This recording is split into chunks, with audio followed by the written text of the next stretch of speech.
पकौड़े बिक रहे थे। आज चावल के पकौड़ों को देख करके रुको का ऐसा मन हो गया कि मैं भूख प्यास से व्याकुल हूं, आज मैं इनका पान करके जाऊं। आज चावल के पकौड़ों को पा करके और जाकर वो अपनी बहन तारा के पास पहुंच जाती है। तारा के पास में जब पहुंच गई, तारा ने कहा, बहन मैंने तुझे फलहार खरीदने के लिए भेजा था, क्या तू लेकर के आई? कि हाँ बहन, मैं तुम्हारे लिए फल लेके आई हूं। अरे बाबरी, मेरे लिए तो ले आई, अपने लिए कहाँ लेके आई है? बहन मैं अपने लिए तो कुछ नहीं लेके आई, मैं तो एक ढकेल पर चावल से निर्मित पकौड़े बिक रहे थे, उनको देख करके मेरा मन ऐसा लालायित हो गया कि मैं इनका पान कर लूं, तो मैंने वो पान कर लिए। बहन मेरा तो व्रत खंडित हो गया। आज व्रत खंडित का नाम आता है तो वो तारा उसको कहने लगती है, दुष्टनी तू मेरी बहन कहलाने योग्य नहीं है। अरे एकादशी के दिन तो अन्न का पान भी निषेध बताया गया शास्त्रों में, और तू कह रही है कि एकादशी के दिन मैं चावल पा के आई हूं। चावल को तो एक मांस का दर्जा दिया गया है। चावल एकादशी के दिन भक्तों नहीं खाना चाहिए, अन्न में भी दोष है। एकादशी के दिन कौन कौन माताएं एकादशी का व्रत रहती हैं, एक बार बताएं? कौन कौन भैया रहते हैं, एक बार बताएं? हाय राम, देखो देख तेरे संसार की हालत क्या हो गई भगवान, ये कितना बदल गया इंसान। देखिए आप लोग एक एकादशी, महीने में 2 एकादशी आती हैं, एकादशी नहीं रह सकते, बताइए क्या होगा? हमारी ब्रज में कहा जाता है, हे ठाकुर जी महाराज, जो लोग एकादशी नहीं रहते हैं, जो लोग एकादशी नहीं रहते हैं, उनको सदगति प्राप्त नहीं होती है।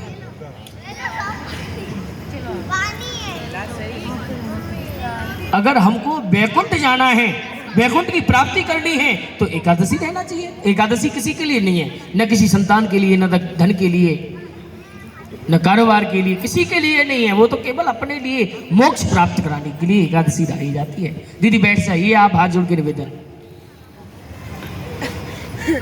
तो आज ऐसा सुना, तारा क्रोध में आ गई, दुष्टनी तू मेरी बहन कहलाने योग्य नहीं, तूने तो एकादशी के व्रत को खंडित कर दिया। जिस प्रकार से तूने चावल खाए हैं, आज मैं तुझे श्राप देती हूं। जैसे चावल नहने नहने होते हैं, इसी प्रकार से तू कोई ऐसी योनि में जाकर के जन्म ले कि वो नहने नहने कीड़े मकोड़े खाए तू। आज इधर श्राप लग जाता है। बड़ी बहन तारा का छोटी बहन रुको को, वह दूसरी जन्म में जाकर के एक छिपकली का रूप धारण कर लेती है। भक्त छिपकली का रूप धारण करके अपने जीवन को भोग रही होती है। एक समय की बात है कि पांडवों पर गौहत्या का शाप लगा हुआ था। श्राप से मुक्ति पाने के लिए ब्राह्मण देव के पास में गए पांडव लोग। कहने लगे, महाराज जिस दिशा में जाते हैं उस दिशा में हमारी हानि होती है, हम पर गौहत्या का श्राप लगा हुआ है, कोई मुक्ति पाने के लिए स्थान बताइए। ब्राह्मण देव कहने लगे कि हे पांडवों, आपको अगर गोहत्या से मुक्ति पानी है तो आप अपने नगर में जाकर के एक बहुत बड़ा अश्वमेध यज्ञ कीजिए। उस यज्ञ में 33 कोटि देवी देवताओं को सभी को आमंत्रित कीजिए। जितने भी तुम्हारे मिलने वाले संत महंत ऋषि मुनि हैं, सभी को बुलाइए, सभी लोग तुमको आशीर्वाद देंगे, तब तुमको जाकर के मुक्ति प्रदान होगी। आज इतना सुना तो पांडव कहने लगे, ठीक है महाराज, मैं अगले दिन जाकर अपने नगर में बहुत बड़ा अश्वमेध यज्ञ करूंगा। पांडव लोग सभी के लिए निमंत्रण देने के लिए चले गए। 33 कोटि देवी देवताओं के लिए सभी को आमंत्रित किया। किसी कारण से दुर्वासा ऋषि के यहाँ पर निमंत्रण देने के लिए स्वयं नहीं गए, सेवक को भेजा, सेवक जाइए ऋषि दुर्वासा के लिए आप निमंत्रण दे करके आइए, मैं इधर यज्ञ की तैयारी कर रहा हूं। आप एक कार्य करें कि सेवक आप जाकर के दुर्वासा ऋषि के लिए निमंत्रण दे करके आओ। आज इतनी बात को सुन करके सेवक जाकर के दुर्वासा ऋषि के पास में पहुंच गए। निमंत्रण देने लगी कि महाराज पांडवों के यहाँ पर बहुत बड़ा अश्वमेध यज्ञ है, उसमें आपको आना है, राजमान स्वागत है आपका। आज इतनी बात सुनी, दुर्वासा ऋषि अहंकार में तुल गए हैं। पांडव मेरे लिए स्वयं निमंत्रण देने के लिए नहीं आ सकते थे, जो कि सेवक तुम्हारे माध्यम से मेरे लिए निमंत्रण भेजा, यह निमंत्रण मुझे स्वीकार नहीं है, जाइए आप। आज सेवक को ललकार दिया। लौट करके सेवक पांडवों के पास में पहुंच गए। महाराज, दुर्वासा ऋषि ने निमंत्रण को आपके स्वीकार नहीं किया है। आज इतनी बात सुनी, पांडव लोग कहने लगे कि ठीक है भाई, अगर नहीं किया तो जाकी रही भावना जैसी और प्रभु मूर्ति देखी तिन तैसी। हमें तो यज्ञ करना है। यज्ञ होने लगा।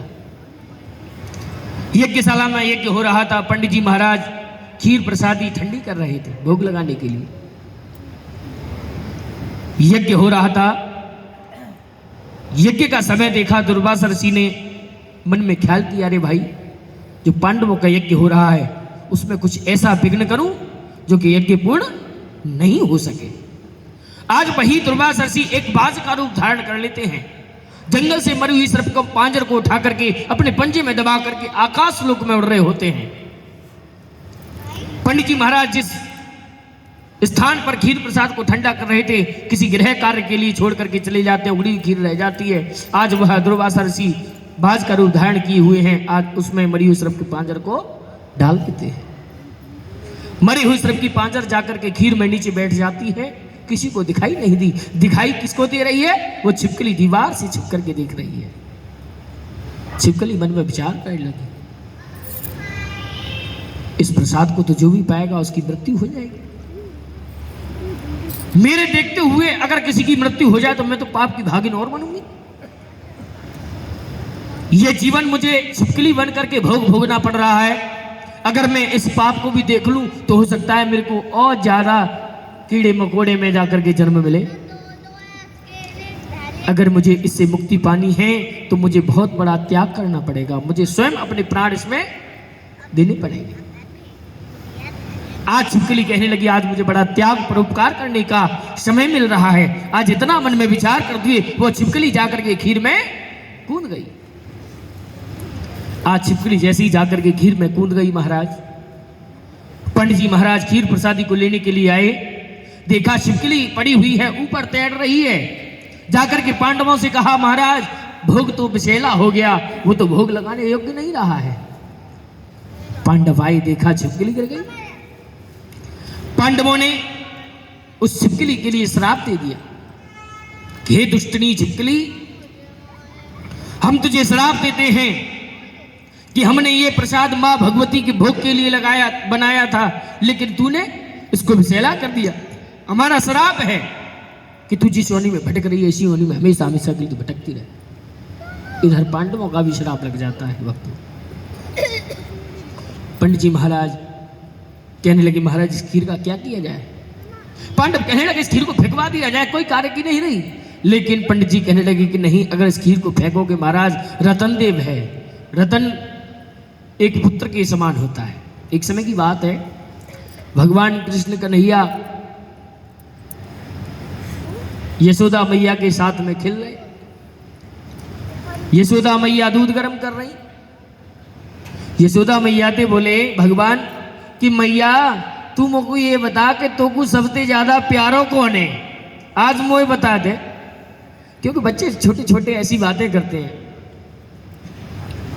मैया कहने लगी कि लाला तू मुझे कैसी बात कर रहा है? तोते ज्यादा मुझे प्यारो कौन है सके? बेटा सबसे ज्यादा प्यारो तो मेरे लिए तू ही, अरे कन्हैया। इतनी बात को सुन करके भगवान तो लीला रचने वाले हैं, लीला दिखाने वाले हैं, लीला देखने वाले हैं। प्रभु तो घट घट के वासी हैं। भगवान ने अपनी लीला दिखा दी। मैया को दूध गर्म है रो चूल्हे पे, वो दूध उफनने लगे, दूध निकलने लगा वहां में थे।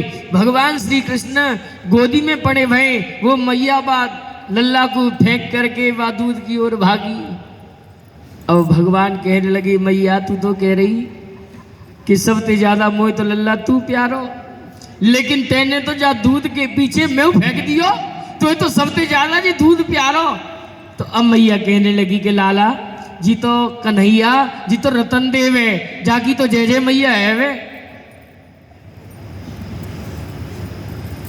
इतनी बात को सुनकर के प्रभु की आंखें नम हो गई कि माँ आपने कितना अच्छा वाक्य कहा है।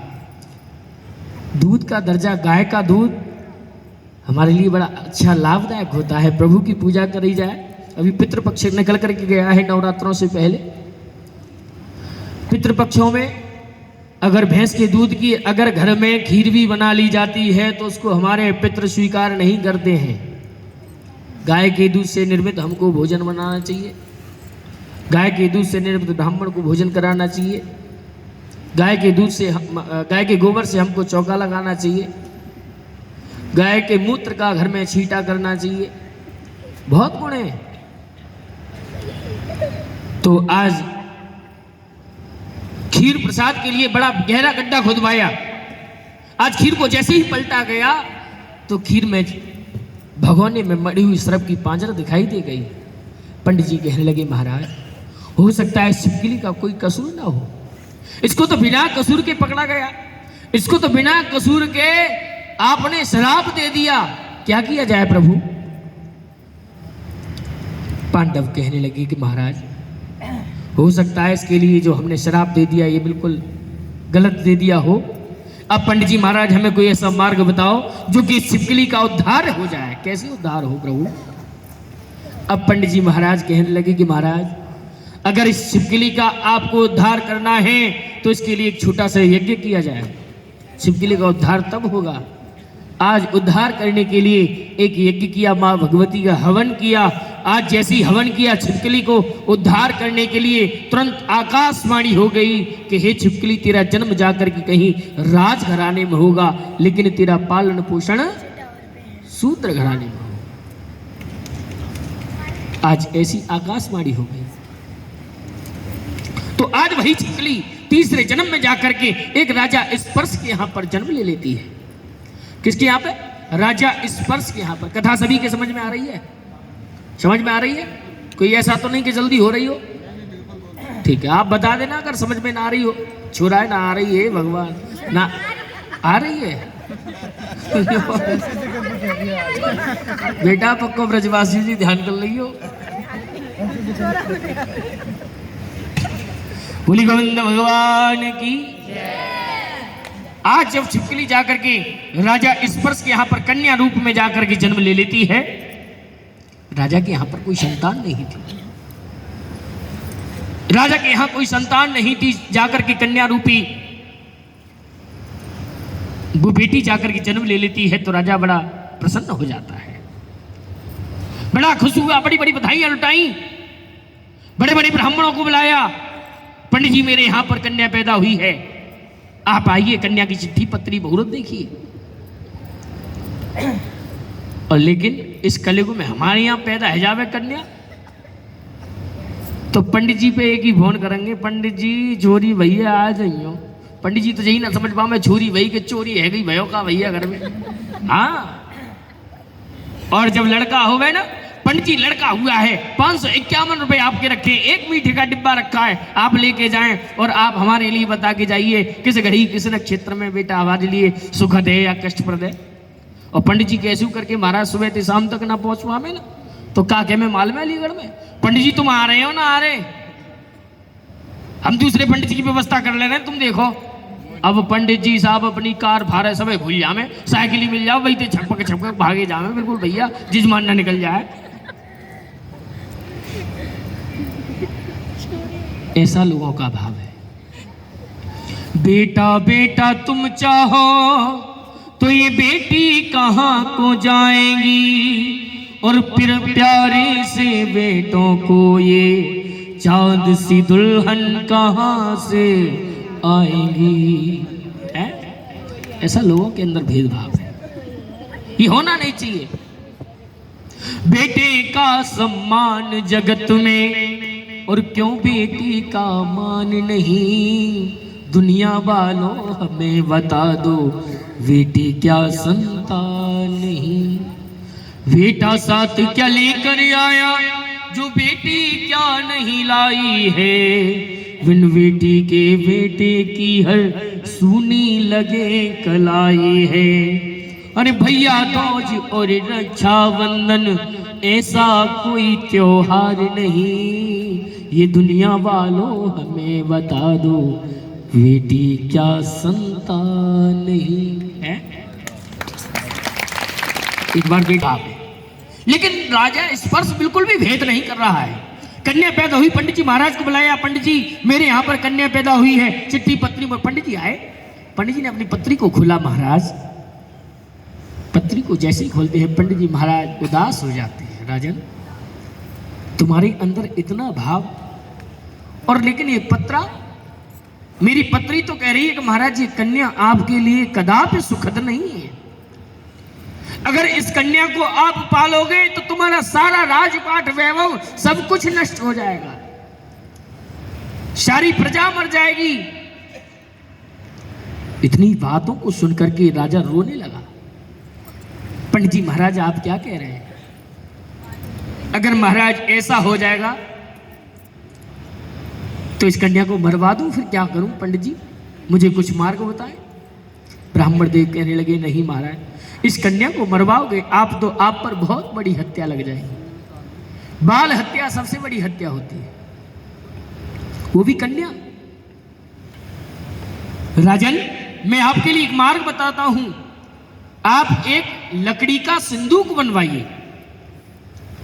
लकड़ी का सिंदूक बनवा करके सोने चांदी से उसे जड़ित कर दीजिए, और करने के बाद में चिट्ठी पत्री लिख दीजिए, जो इस कन्या को पालेगा भाई इस धन का मालिक बनेगा। कन्या को उसमें बिठा दीजिए, और बिठाने के बाद में महाराज उसको जल में जल प्रवाह कर दीजिए, विसर्जन कर दीजिए। राजा कहने लगा पंडित जी महाराज आपने तो मुझे बहुत अच्छा मार्ग बताया, श्याम भी मर जाए लट्ठा भी टूटे ना, मैं अवश्य इस कार्य को करता हूं।